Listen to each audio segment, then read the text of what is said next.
నమస్తే అండి అందరికీ. అందరూ బాగుండాలి, అందరిలో మనము ఉండాలి.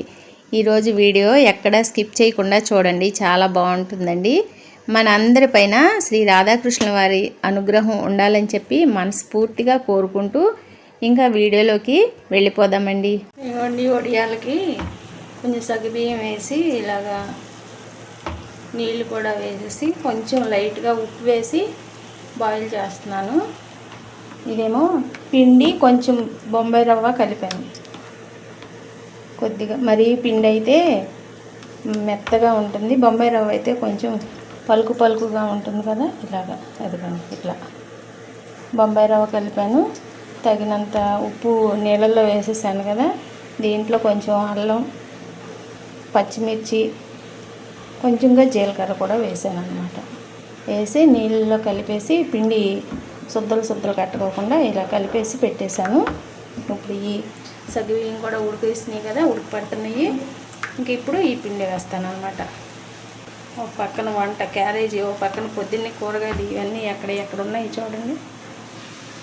ఇవన్నీ సర్దుకోవాలి చేసిన తర్వాత. ఉడికింది కదా, వేసేస్తున్నాను.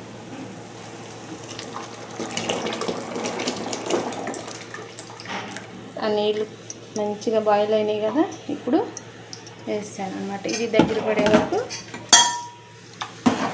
చిక్కపడే వరకు ఉడకబెట్టుకోవాలి. బాగా ఉడికితే వడియం ఎరగకోకుండా పగలకోకుండా ఎండేటప్పుడు మనం తీసేటప్పుడు చక్కగా తీసినట్టుగా వస్తుంది అన్నమాట. పిండి అనేది బాగా ఉడకాలి. ఉప్పు కూడా తక్కువే వేస్తాం. దీంట్లో ఏంటంటే ఎండేసరికి ఉప్పు కసినం అయిపోతుంది, అందుకని చాలా తక్కువగా వేసుకోవాలి. ఈ పిండి వడియాల్లో ఉప్పు అనేది తక్కువ వేస్తేనే బాగుంటుంది. సరిపడా వేసినా కూడా ఉప్పు ఎక్కువగా ఉంటుంది ఎండేసరికి, అందుకని సరిపడా వేసిన దాని మీద కొంచెం తక్కువగా వేసుకుంటే ఇది ఒక చిన్న టిప్ అన్నమాట. మనం చేస్తూ ఉంటే అవే తెలుస్తూ ఉంటాయి, ఒకళ్ళు చెప్పవసరం లేదు ఇలాంటివి. ఒకసారి అంటే ఉప్పు ఎక్కువ అవుతుంది, ఎందుకు ఉప్పు ఎక్కువ అవుతుంది, సరిపడా వేస్తే మళ్ళీ ఎక్కువ అవుతుంది. ఎందుకు సరిపడా కాకుండా సరిపడినంతలో కొంచెం తక్కువగా వేసుకున్నాం అనుకోండి, ఇలాగ మంచిగా సరిపోతుంది అన్నమాట ఎండేసరికి.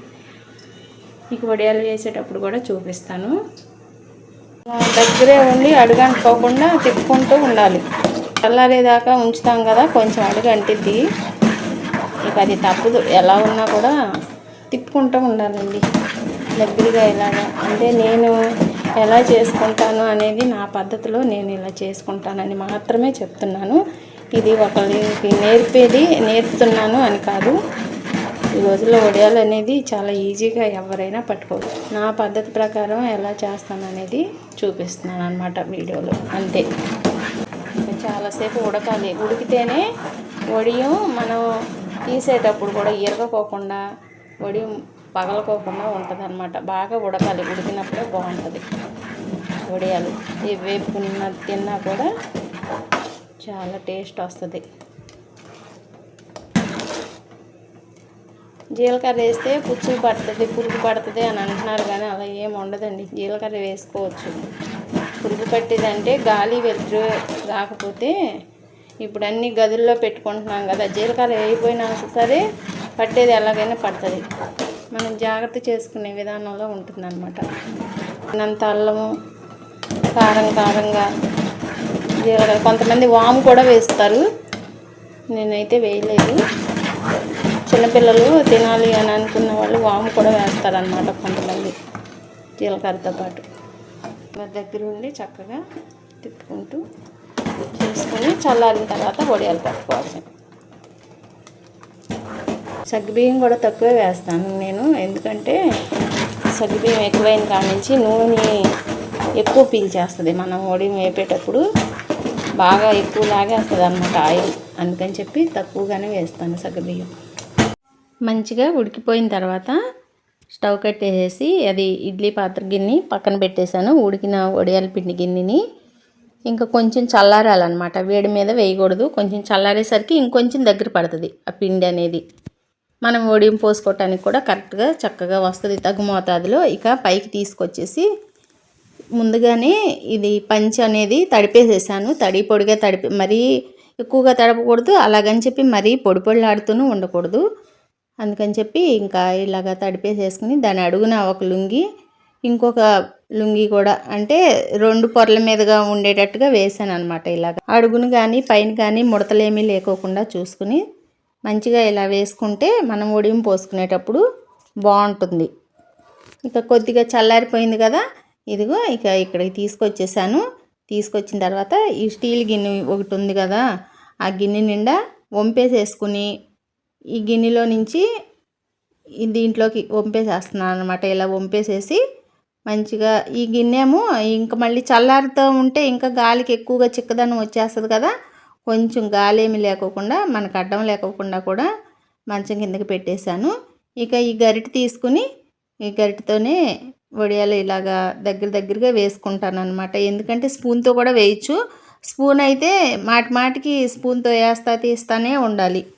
అందుకని చెప్పి ఇదే గరిటె అయితే ఎంచక్కగా 3-4 సార్లు వస్తుంది. ఒక గరిటెతో తీసుకుంటే ఒకసారి తీసుకుంటే 4 టైమ్స్ 4 వడియాలు అవుతాయి అన్నమాట. త్వరగా కూడా అయిపోతుంది పని. అప్పటికి ఎండ బాగానే వచ్చేస్తుంది.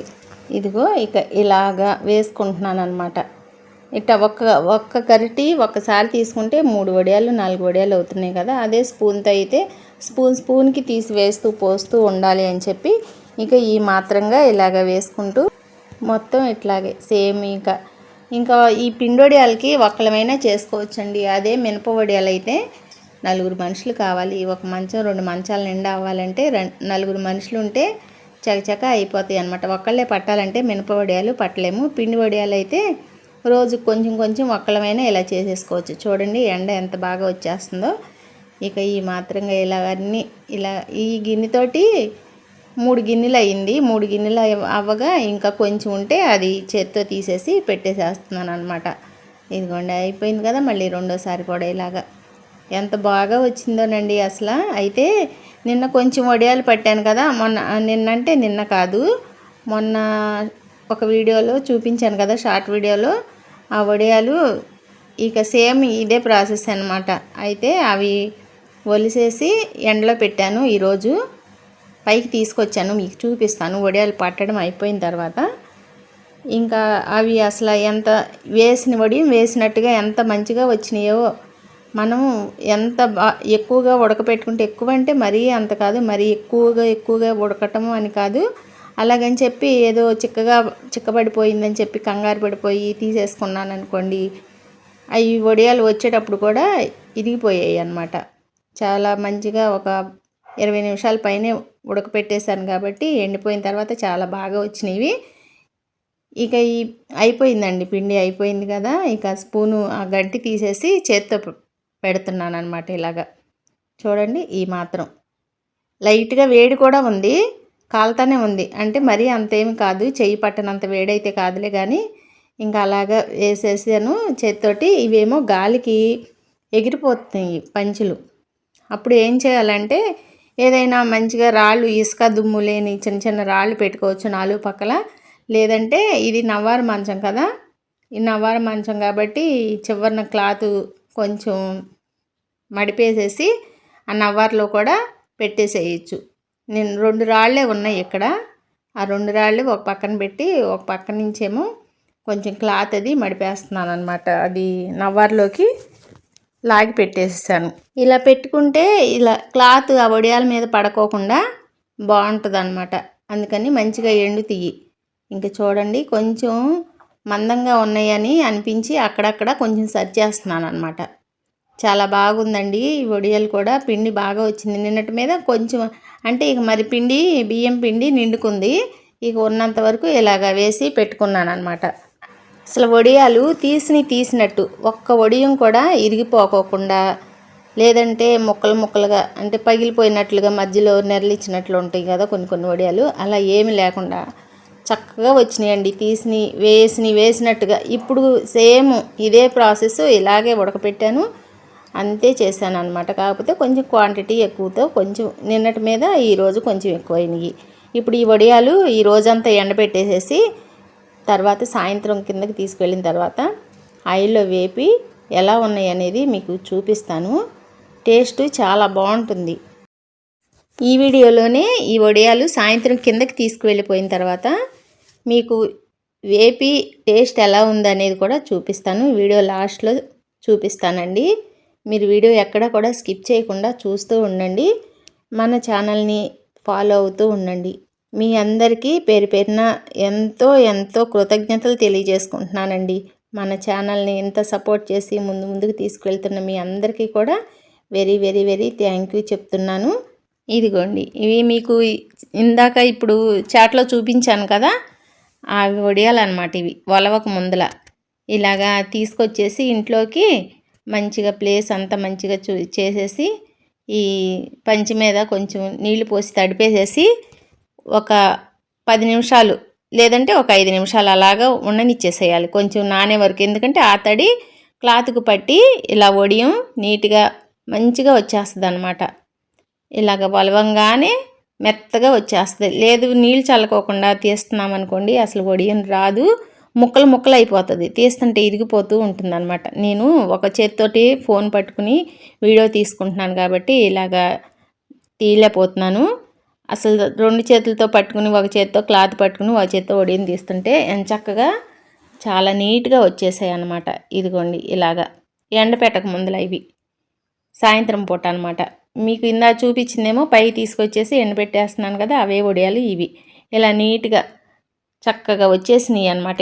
ఇట్లా తీసుకుంటానండి నేను. నీళ్ళు చల్లేసేసి ఎవరైనా అంతేలేండి, నీళ్ళు చల్లే తీస్తారు. నీళ్ళు చల్లుకోకుండా తీస్తే అసలు వడియం అనేది మన చేతికి రానే రాదు. రాకపోగా ముక్కలు ముక్కలు అయిపోతుంది. మనకి మళ్ళీ ఈ పని వివరం తెలియలేదనుకోండి, మళ్ళీ ఇలా వడియాలు పట్టాలంటే కూడా చేత రావట్లేదని చెప్పి పని కూడా చేసుకోవాలనిపించదు అనమాట. ఈ మాత్రంగా అన్ని వడియాలు ఇలాగ ఒలిసేసేసి ఇలా చాట్లోకి తీసేసి రాత్రంతా ఫ్యాన్ గాలి కింద పెట్టేశాను. లేదంటే మళ్ళీ స్మెల్ వచ్చేస్తాయి కదా, అందుకని చెప్పి ఒక డబ్బాలో వేసి మూతలు అలా ఏం పెట్టుకోకూడదు. ఇలా ఓపెన్గా పెట్టేసేసి ఫ్యాన్ కింద ఇక్కడ హాల్లో పెట్టేసేస్తే ఇలా మంచిగా ఆరిపోయినవి తీసుకొచ్చి పొద్దున్నేనేమో ఇలాగా పైన పెట్టేసుకున్నాను అనమాట. ఈ కొంచెం వడియాలైనవి అండి, చాలా అంటే చాలా టేస్ట్గా ఉన్నాయి. నేను ఒలిసేటప్పుడే టేస్ట్ అసలు ఎలా ఉంటుందని చెప్పి తిన్నాను అనమాట. ఉప్పు ఏమన్నా ఎక్కువ అయ్యిందా ఏంటి, కొన్ని వడియాలు ఉప్పు ఎక్కువ అవుతూ ఉంటాయి కదా, అస్సలు ఉప్పు ఎక్కువే అవదండి. నా చేతంట ఉప్పు చాలా తక్కువ వేస్తాను అనమాట. ఎక్కువైతే తీసుకోలేం కదా, తక్కువైతే కలుపుకోవచ్చు కదా, తక్కువైనా పర్వాలేదు, వడియాల్లో కలుపుకోలేకపోయినా పర్వాలేదు. ఇంకా ఆ వడియాలు తీసి పక్కన పెట్టేసేసి పాలు మీద మీగడ తోడు పెట్టేశాను అనమాట. ఇంకా అది తోడుకుంది. ఎప్పుడుదప్పుడే ఫ్రెష్గా చేసేస్తున్నాను. ఇంతకు ముందలైతే కొంచెం దాసి పెట్టేసి ఉంచేదాన్ని, ఏమంటే ఎక్కువ అయిపోయిన తర్వాత వెన్నపూస తీయచ్చు అని చెప్పి. కానీ ఇప్పుడు అలా కాకోకుండా పసిబిడ్డకు అనమాట నెయ్యి వాడాలి, అందుకని చెప్పి అలా నిలవ ఉంటే బాగోదని చెప్పి ఫ్రెష్గా ఎప్పుడు నెయ్యి ఎప్పుడు వెన్నపూస తీసింది అప్పుడు కరిగేసేసేద్దామని చెప్పి మజ్జిగ చేసేస్తున్నాను. ఈ మీగడ ఎలాగంటే తీసుకొచ్చిన పాలన్నీ ఒకసారి కాంచేసిన తర్వాత పాలన్నీ చల్లారిపోయిన తర్వాత మంచిగా ఫ్రిడ్జ్లో పెట్టేస్తాను అనమాట. ఫ్రిడ్జ్లో పెట్టిన తర్వాత ఏమంటే చక్కగా మీగడ కట్టేస్తుంది ఒక పూటకి. ఆ మీగడ ఉంచుతానే మేము అడుగు నుంచి పాలు తీసుకుని వాడుతూ ఉంటామన్నమాట. ఆయనకి కాఫీ కలిపివ్వాలన్నా, టీ కలిపివ్వాలన్నా, లేదంటే మేము హార్లిక్స్ కలుపుకోవాలన్నా కూడా ఆ మీగడ విడిగా చెయ్యం, ఆ పాలల్లోనే ఉంచుతాను. మీగడ కింద నుంచి పాలు వంపుకొని అలా తీస్తూ ఉంటానన్నమాట పాలు. ఎందుకంటే మీగడ విడిగా చేసేసి పాలు వాడుతుంటే ఆ పాలకు రక్షణ ఉండదు అన్నట్టు, ఇరిగిపోతాయి పాలు. ఎక్కువగా ఫ్రిడ్జ్లో ఉన్నా కూడా సమ్మర్ కదా విరిగిపోతాయి అన్నమాట. అందుకని చెప్పి మీగడ ఉంటేనే ఆ పాలకి విరుగుదనం అనేది రాదనమాట. ఇదిగోండి 3 లీటర్లకు గాను కొంచెం అంత వెన్న ముద్ద అయింది కదా, కొంచెం శ్రీకృష్ణుల వారికి నైవేద్యంగా పెట్టేసేసి నెయ్యి కూడా కాంచేసేద్దామని చెప్పి ఇలాగా తీసేస్తున్నానండి. ఒకసారి కూడా మళ్ళీ కొంచెం ఎండపోసిన కూడా ఇలా మంచినీళ్ళతోటి అలా తొలిపేసేసి వంపేస్తాను. ఆ నీళ్ళు కూడా ఇప్పుడు మజ్జిగలో కలిపేసాను కదా, ఇప్పుడు మీగడ చేసిన మజ్జిగలో చాలా టేస్ట్గా ఉంటాయండి, చాలా బాగుంటాయి. ఇంకా మొక్కలకు పోయటం ఇదివరకు అయితే 2-3 రోజులు నిల్వ ఉంచి చేసేదాన్ని కదా వెన్నపూస, ఇలా మీగడ మజ్జిగ. ఆ మజ్జిగ నీళ్ళు వేస్ట్ పోయటం ఎందుకని చెప్పి మొక్కలకు అలా పోసేదాన్ని. కానీ ఇప్పుడు అలా ఏం కాదు, మేమే తాగేస్తున్నాము. ఆ తెప్పాల నిండా పోసాను. నేను మజ్జిగ ఎక్కువే తాగుతానండి, ఎందుకంటే నాకు మజ్జిగ నా శరీరానికి చాలా అవసరం అనమాట. మజ్జిగే పడతాయి నాకు. అందుకని చెప్పి నేను ఎక్కువగా వాటరు మజ్జిగ బాగా తాగుతాను. ఒక మాటలో చెప్పాలంటే నేను మజ్జిగ తాగని రోజున నాకు ఒంట్లో అస్సలు బాగోదు. మజ్జిగ తాగితేనే నా శరీరానికి బాగుంటుంది. అంటే నాకు ఒళ్ళు అంత వేడి తత్వం నా శరీరం. ఇంకా ఇదిగోండి వెన్నపూస కూడా కడిగేసిన తర్వాత 4 గిన్నెలు ఉన్నాయి. ఇక ఇక్కడే కడిగేస్తున్నానులేండి, ఎక్కువగా బయటేం ఉంచట్లేదు. షింక్లో కడిగేసేసి నీట్గా పెట్టేసేస్తున్నాను, ఎప్పటికప్పుడు మంచిగా చేసేసి అని. మళ్ళీ బయట ఏం వేయనులే ఈ 4 గిన్నెలు అని చెప్పి ఇంకా ఇక్కడే వాష్ చేసేసాను నీట్గా. వెన్నపూసేమో మంచిగా కాగుతుంది. ఇక కాగేలోపు గ్లాసులోకి ఇందాక కొంచెం మజ్జిగ తీసి పెట్టుకున్నాను కదా, ఇక మజ్జిగ కూడా తాగేసేద్దాంలే అని చెప్పి మజ్జిగ తాగాను. ఇది నైటు 8:15 అలా అవుతుంది టైము. ఇంకా ఈ గిన్నెలన్నీ ఇప్పుడు కడిగేసేసుకున్నానంటే నాకు తర్వాత పని చాలా తక్కువ ఉంటుంది అనమాట. ఇక ఇది మరచెంబు అనమాట. ఈ మరచెంబులో అంతకు ముందల కాచిన నెయ్యి కూడా పోసించాను. ఇప్పుడు మళ్ళీ ఇది కొంచెం కాగి చల్లారిన తర్వాత ఇదిగోండి ఇలాగా వడపోసేసి మళ్ళీ ఈ మరచెంబులోనే పెట్టేసేసాను అనుకోండి, చాలా బాగుంటుంది, స్మెల్ పోదు. అయితే కొంచెం గోరువెచ్చగా ఉన్నా సరే మూత అస్సలు పెట్టకూడదు అనమాట. బాగా చల్లారిన తర్వాత పెట్టేసుకుంటే దానిపైన అంతవరకు ఏమీ పడుకోకుండా ఇలా వడపోసింది అలా ఉంచేసేసాను. కాచిన నెయ్యి మీకు చూపిస్తున్నాను చూడండి. ఇలాగా ఇదిగోండి ఈ మాత్రం ఇది నిండాలంటే ఇంకొకసారి మళ్ళీ కాసి పోసేసానంటే ఇది నిండిపోద్ది. మన చేతులతో తయారు చేసుకున్న స్వచ్ఛమైన నెయ్యి ఇలా ఉంటుందన్నమాట, కల్తీ లేని నెయ్యి, ఆరోగ్యానికి ఆరోగ్యం. ఇక పైకి వెళ్ళి వడియాలు తీసుకొచ్చానండి, బాగా ఎండిపోయినాయి. ఇక నేను భోజనం చేసే ముందల 4 వేపుకుందామని చెప్పాను కదా, ఈ వీడియోలో చూపిస్తాను. టేస్ట్ ఎలా ఉందో కూడా చెప్తాను అని ఇక వేపుకుని తిన్నానండి. చాలా అంటే చాలా రుచిగా ఉన్నాయండి. ఈ రోజుకి ఇదేనండి వీడియో. మరొక మంచి వీడియోతో మీ ముందుకు వస్తాను. అంతవరకు నన్ను సపోర్ట్ చేసి సబ్స్క్రైబ్ చేస్తున్న మీ అందరికీ ధన్యవాదాలు. ఉంటానండి.